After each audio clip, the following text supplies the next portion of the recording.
It's Divas That Care Radio. Stories, strategies, and ideas to inspire positive change. Welcome to Divas That Care, a network of women committed to making our world a better place for everyone.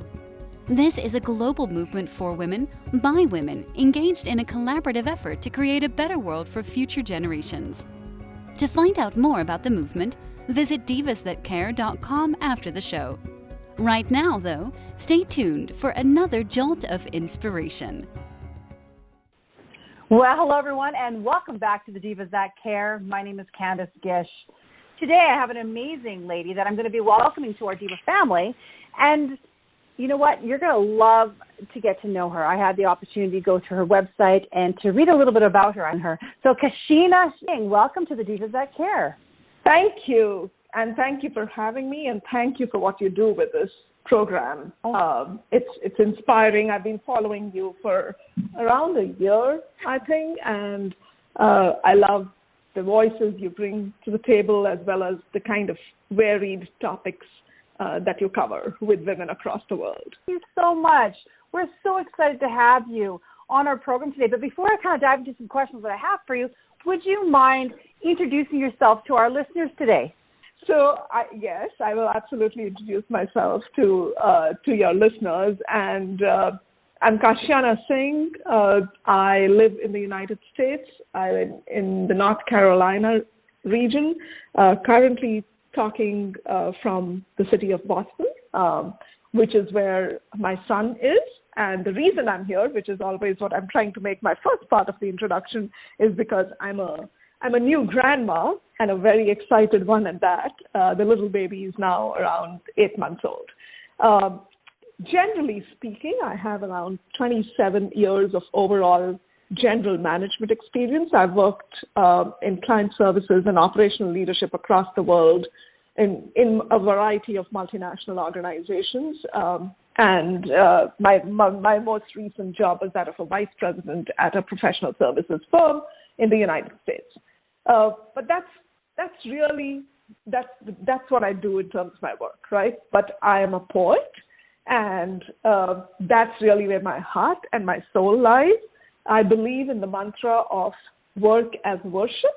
That was my TEDx talk as well. And when I'm not working, meaning, and like I said, work as worship, and I'm not working, meaning working could be doing my job, working could be looking after my little grandson, working would be doing anything around the house.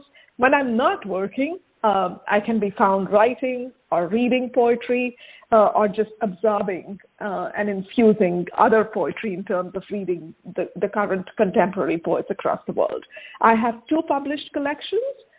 Shelling Peanuts and Stringing Words was my first full-length collection.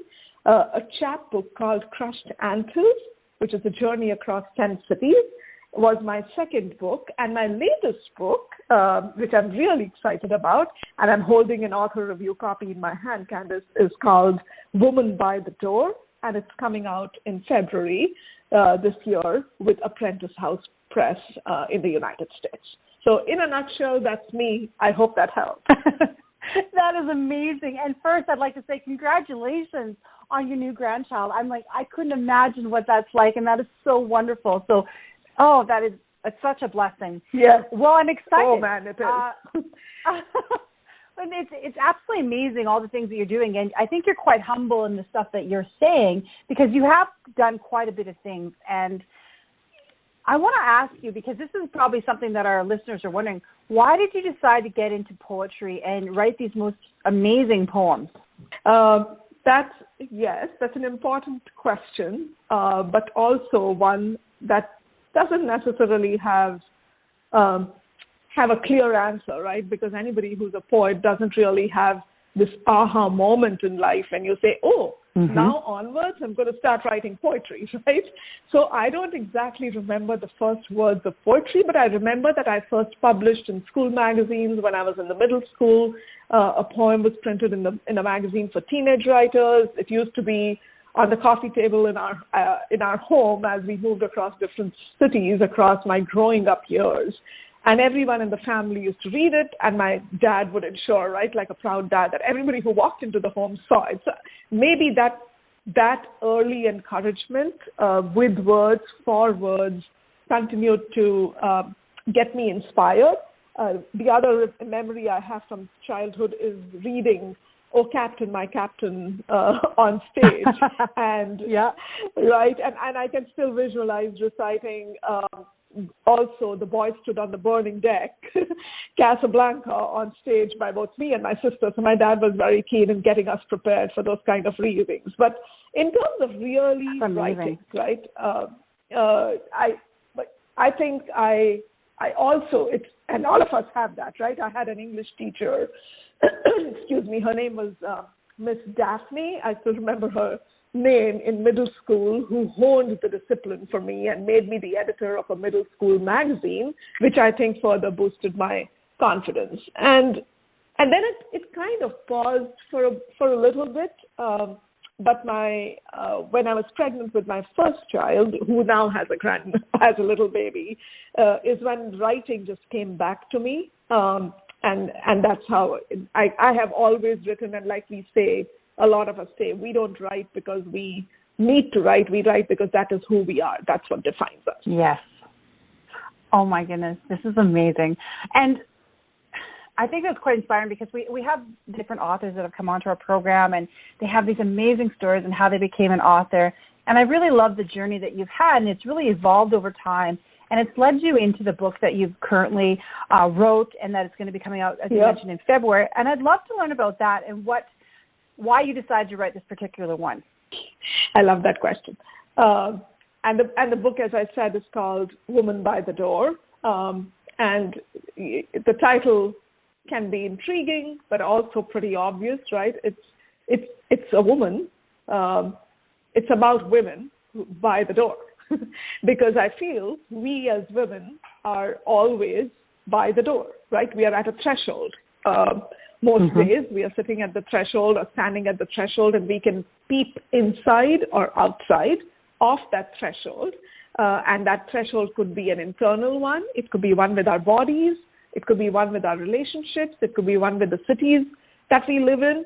And so that's really what Woman by the Door and why that title. But what the book itself is a conglomeration of poems over the last 9 years, which is approximately when I moved to the U.S.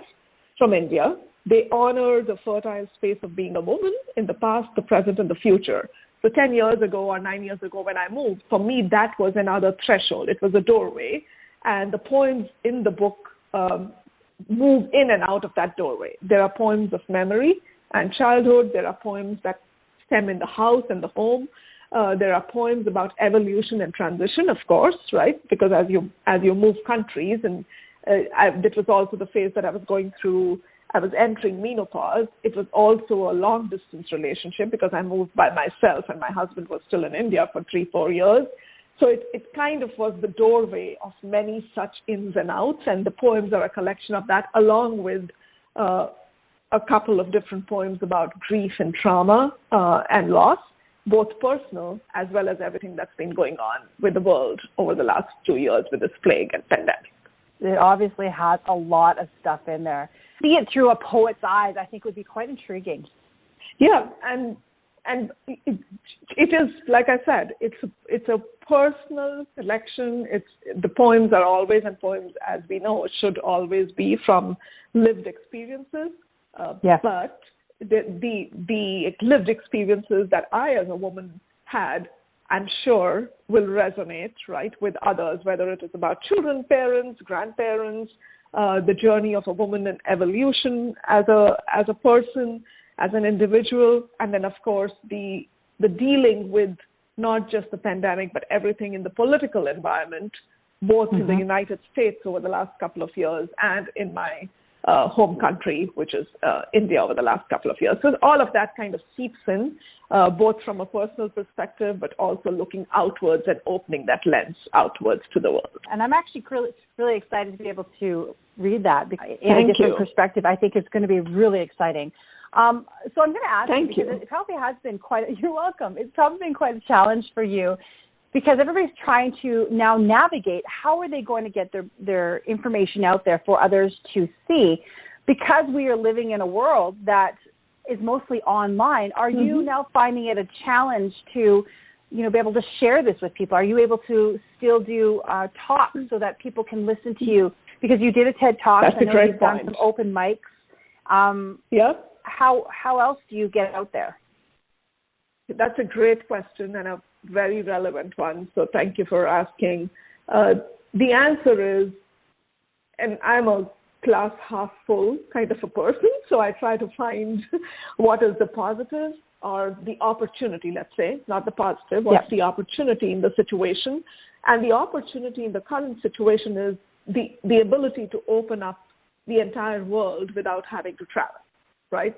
So how do I take advantage of that, or how do we, anybody who's getting their books or collections out, take advantage of that and try and engage with communities, whether it's poetry communities, reading communities, writing communities across the world, right? And for me particularly, definitely across India and the United States, that's one. So I'm exploring that. Like you said, I've been engaged over the last couple of years in a couple of different communities on a pretty regular basis. And in fact, it's great you asked the question, because yesterday I recorded the first reading event for Woman by the Door, along with who's just got his book released. He just had his book released in January in a similar situation. So he and I were talking and we said, let's do a joint reading, right? So he and I, just like you and I are having this little banter and question and answer, we did that for each other.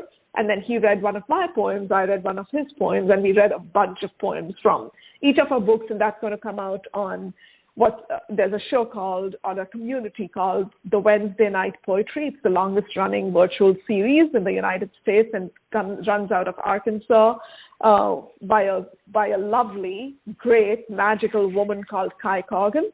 And so she's going to have that on the February 9th as feature. We will be as feature poets on that show. That's the first one, but that's fantastic. That's just an example, trying to find other such forums to do, like what you just said, getting the book out there, getting the word out there. Yep. Well, I think it's fantastic, and I really see the emergence of all of these groups because everybody wants to support one another. And I think that has been such a positive thing in the last couple of years, is that people want to work together. They see the struggles that they're going through and everybody's going through, and they're like, okay, how do we lift up one another? How do we support one another? Exactly. And I think the authors community, the writers community are really a big part of that. I mean, that's what you just said to me is really shown up in a different way over the last couple of years. I'm taking just the example of Wednesday Night Poetry, a big shout out again to Kai Corgan, because she's magical for the very reason you stated, right, which is she was running this little community in Arkansas in person, right, as a reading in person in a coffee house. And then the pandemic happened and the world could have shut down, but instead it opened up. And now the show is like a global show. It's virtual. Poets come in, read. There are topics, there are themes, there are prompts, right, that we follow. But I think one of the human attributes that I have been most inspired by is resilience, right? So engaging with poetry over the last couple of years and then doing what we are doing in terms of, like you said, pulling up each other versus pulling down each other has taught me that endurance is as important to sustaining as a writer as is inspiration, because we need to plow through the daily distractions of being in a closed space at home all the time, of being in a pandemic, and make poetry and drive cohesive results, right? And I think as a community, that's a message for women, that's a message for the community, and I know that a lot of different groups, a lot of different people are rising to that, including you yourself, so thank you. Oh, it is my pleasure. I absolutely love it. A lot of our guests, I found, have causes that are really important to them. And I wanted to chat a little bit about yours and why they're important to you. Yeah, and so in terms of cause, I don't mark myself with a specific particular cause, but as you know, I actually failed to mention it in my introduction. I've been involved and engaged with the poetic journal called Poets Reading the News. What's unique about that is it's poetry in journalism, right, or journalism in poetry. And I joined them a year and a half ago as an editor, continued to be engaged with them as a managing editor. And really what the journal's focused on and why it's different is it picks real events, political events that are impactful, right, and could mark history in the world. And our themes and our incoming poetry submissions are all centered around that agenda. And so to your point about causes, right, it's not a specific cause, but it's the cause to enable voices through poetry for political or historical or social events that make a difference and are impactful. So as an example, there's a very, at the beginning of the pandemic, India went through what we call the refugee crisis. So communities that had traveled into cities from smaller towns and villages were forced to push themselves and their families back to villages because suddenly there was no work, right? There was no place for them to be and stay. So you can read about it on the internet, and a couple of different papers have been written about it, but that's a topic we had and a lot of poetry came in. The insurrection in the United States a year ago, right? Just the general political environment a year ago, the crisis in Afghan, and so on and so forth. So my point being to your question, that's where my heart and my association lies, which is how do we use words to put forth in the world out there a message that's soft yet strong, right? And that's really what Woman by the Door is also about. It's a soft it can seem like a soft personal source, but what's coming out is extremely strong and pervasive and impactful.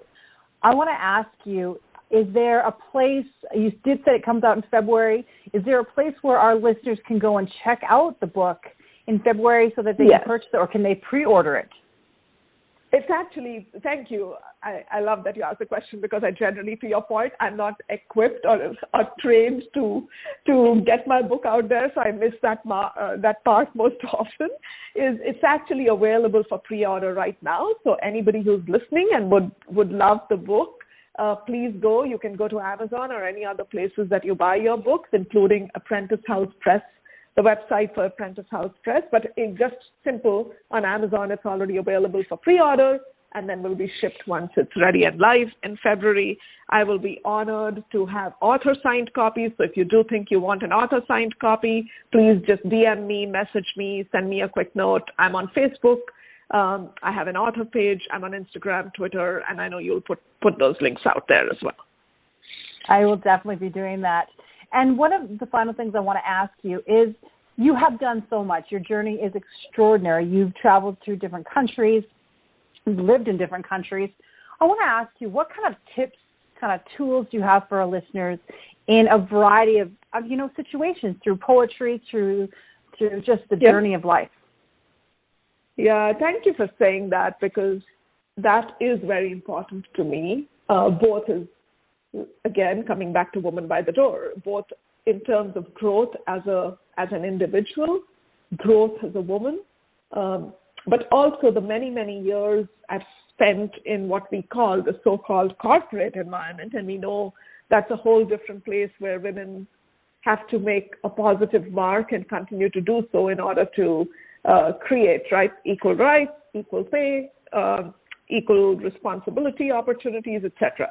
So number one, I think, tell your story is what I believe in. And I mean that not just in a poetic way, I mean that in a practical way. If you're sitting in a boardroom, or you're writing a poem, or you're writing an article or an essay, tell your story, because there is strength in our stories. We can be afraid to listen to them. Let the fear out by writing. Allow for the memory of the story to rise in our throats, and the rest will start to shape. That's number one. Number two, I think that's also very important, is learn to forgiving learning. And this especially as I've gone through the generations of women in my home country, the place of my birth, which is India, and the culture there, and also being very much a part of the milieu in the United States, whether it's in the corporate world or on a personal front. And the one message that I've gleaned from that for myself and would like to share with your listeners is learning to forgive yourselves and other women, right? Because that's the only way we'll be unafraid to tell our stories. It seems a no-brainer, but actually kindness from women to women is probably the most underrated and extremely complex virtue or attribute to practice. So let's be intentional about it in whatever we are doing, you and I talking to each other, right? Talking about our work, whether it's our work in the world, whether it's our causes or our poetry, but learning to forgive oneself and learning to be kind to one another as women is an extremely important attribute. The last thing I'll say is, and that again came to light for me in these past few years, very, very importantly, is there are no coincidences. There's a taut thread that runs between different points of our lives, and people that step into it, you stepping into my life, I stepping into yours, are there for a reason. Let's make sure we find that reason and lean into it and take advantage of that by enriching our stories and enriching our lives. These are absolutely perfect tips. I want to thank you for that. For one, they are for ourselves. They are amazing tips for the women that are listening to our podcasts around the world, but they're also great for the next generation. If we can demonstrate what we are learning from you today, we will help so many other people. It's that trickling effect. So I want to thank you so much for that. Thank you. Like Joy Harjo, who is one of my favorite most poets, she's the goddess as far as poetry is concerned. She says every soul has a distinct song, right? And we just need to be able to make sure we are pausing, quietening, and listening deep enough and slowly enough to be able to find that song, because that song sits inside all of us. That is so beautiful. I love that so much. Thank you so much for coming on to my program today. It was a pleasure to have you share with all of our listeners today. It was an absolute pleasure. I appreciate you having me. I appreciate, again, everything that you do. Thank you. We, as a combined set of women, right, start to increase and expand the canvas of what we can write on. So this is another opportunity for me to have been able to do that, and I really want to thank you for having me on Divas That Care. Oh, you're so welcome, Kashiana. I hope that you come back on our program again and share more wonderful things with us.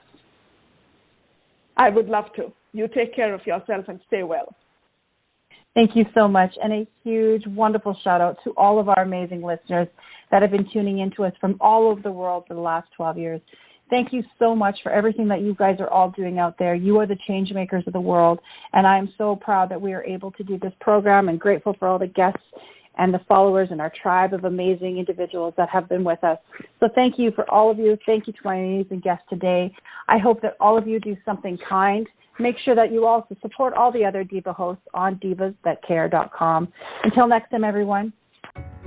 Thanks for listening. This show was brought to you by Divas That Care. Connect with us on Facebook, on Instagram, and of course on divasthatcare.com, where you can subscribe to our newsletter so you don't miss a thing.